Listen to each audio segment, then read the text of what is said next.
கோடை வெயிலையும் பொருட்படுத்தாமல் திருவண்ணாமலையில் பங்குனி மாத பௌர்ணமியையொட்டி திரளான பக்தர்கள் குவிந்தனர். திருவண்ணாமலை அண்ணாமலையார் கோயிலில் பங்குனி மாத பௌர்ணமியை முன்னிட்டு வெளி மாவட்டங்கள், மாநிலங்களைச் சேர்ந்த 15 லட்சத்திற்கும் மேற்பட்ட பக்தர்கள் திரண்டனர்.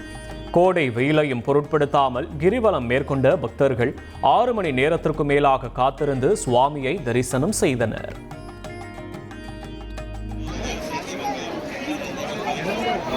செல்போன் நம்பர் சொல்ல தெரியாத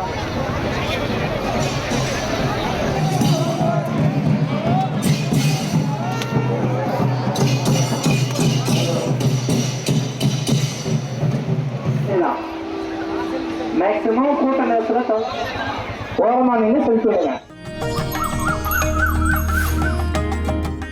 கள்ளக்குறிச்சி மாவட்டம் திருக்கோவிலூர் திருவிக்கிரமசுவாமி திருத்தேர் வீதி விழா வெகு விமரிசையாக நடைபெற்றது. 1500 ஆண்டுகள் பழமையான கல்யாணம் இல்ல, நான் பிசினஸ் ஸ்டார்ட் பண்ண போறேன்.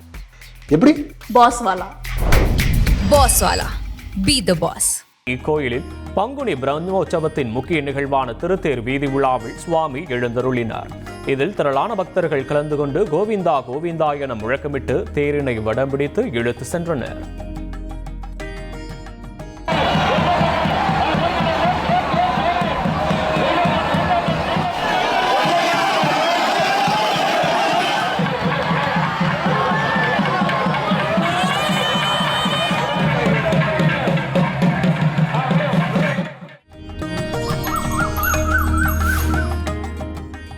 கும்பகோணம் சீனிவாச பெருமாள் கோயிலில் பங்குனி தேர் திருவிழா வெகு விமரிசையாக நடைபெற்றது. இதில் திரளான பக்தர்கள் பங்கேற்று கொளுத்தும் வெயிலையும் பொருட்படுத்தாமல் திருத்தேரை வடம் தொட்டு இழுத்து சுவாமியை வழிபட்டனர். தேர் 4 ரத வீதிகளில் வலம் வர பக்தி பரவசத்துடன் தேரை இழுத்த பக்தர்கள் நிலைக்கு கொண்டு வந்தனர்.